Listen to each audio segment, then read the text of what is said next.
Yesterday I asked you about what happened with you and Ben Rich. Can you tell me about that? Oh, sure. Well, basically what happened was back in about January of 1993, I got a flyer from my School of Engineering, where I'm a Bolter Associate, which is basically a alumni group that you pay to belong to. And one of the things they try to do, because you are funding the school, is to put on events for you. So the event was, I believe, March 23rd, 1993, a alumni, engineering school alumni event for Bolter Associates to come and hear Ben Rich speak. So I had this flyer. I contacted my friend Tom Keller, who had graduated 10 years before me, who has an interest in UFOs and the whole subject, and had lived out in Palmdale, and asked me if he'd like to go with me to the meeting. And so we went. There were about 200 people in attendance. We sat in the front row, as I recall, and we listened to about an hour and a half of Ben Rich talking about his 40 years at Milwaukee Skunk Works. He had just retired as the past chairman, president, CEO, and chairman of Milwaukee Skunk Works.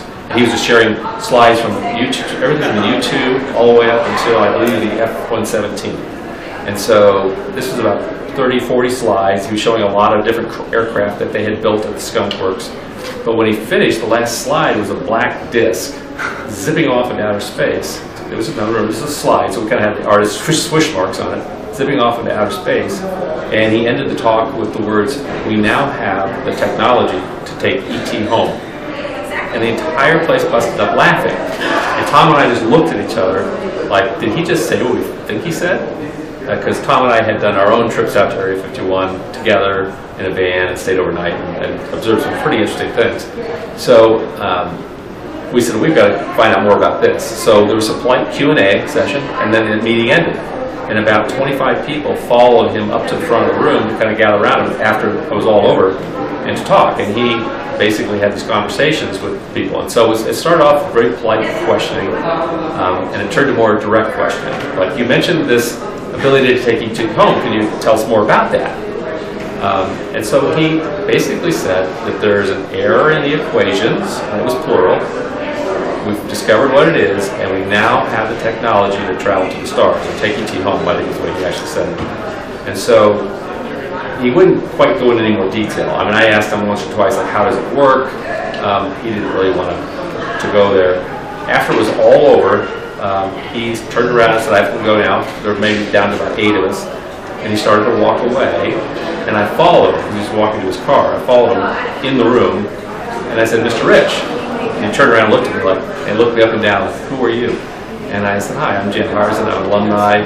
I said, I have a real fascination with what you were talking about. I said, particularly the propulsion side of this thing. I said, can you tell me how it works?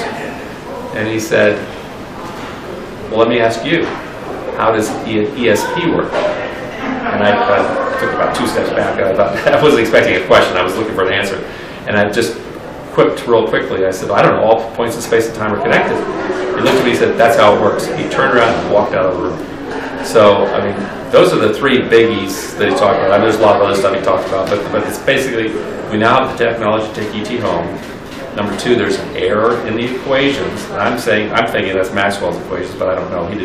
I even asked him which equations, and he wouldn't tell me. And third thing is that it basically works via ESP. However ESP works, how it works, all points in space are connected. I think that's the key to this thing.